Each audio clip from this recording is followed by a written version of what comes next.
Alison Pick has woven a complex narrative in Strangers with the Same Dream, a story of failed idealism, of flawed characters, and the question of who has the right to claim homeland. The writing is literary, the scope and themes wide, making the novel a perfect muse for the development of the related programs and events that have engaged and challenged our community. So I am just delighted and honored to introduce our 2018 One Book, One Aurora featured author, Alison Pick.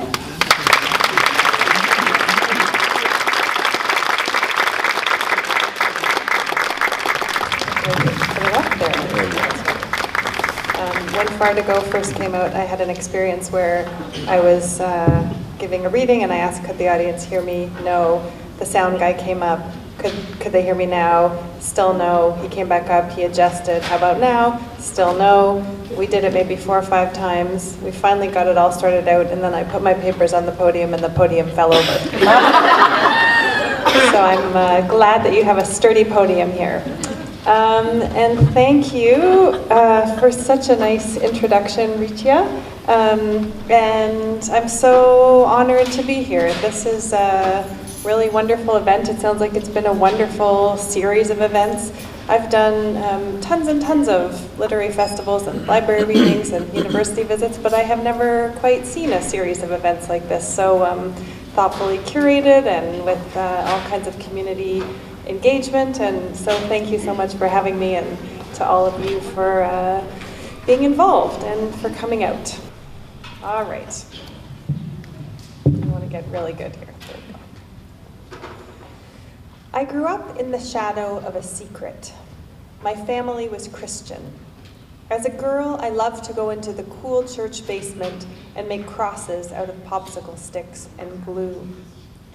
If I noticed that my father, on the board of directors of the church, never went up to take communion, I didn't ask. Never mind my grandparents' grief-stricken faces on Christmas morning. As an adolescent, I found out the truth, that my father's family were Czech Jews who had escaped the Nazis, some of them escaped anyways, and made their way to Canada. My grandparents saw a club with a sign on the door, "No dogs or Jews allowed." In an attempt to protect their children from what was happening in Europe, they decided to convert to Christianity. But secrets have a way of gaining power.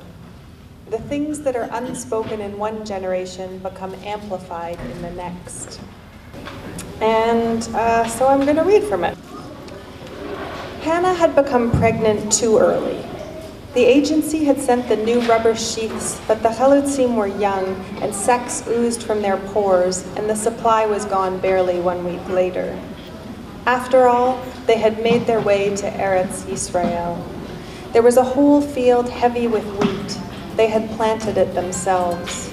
They had cleared the rocks and plowed the earth and sowed it with the seed of their new hope. Now they would reap. Nothing would stop them. We need to tell the group, David.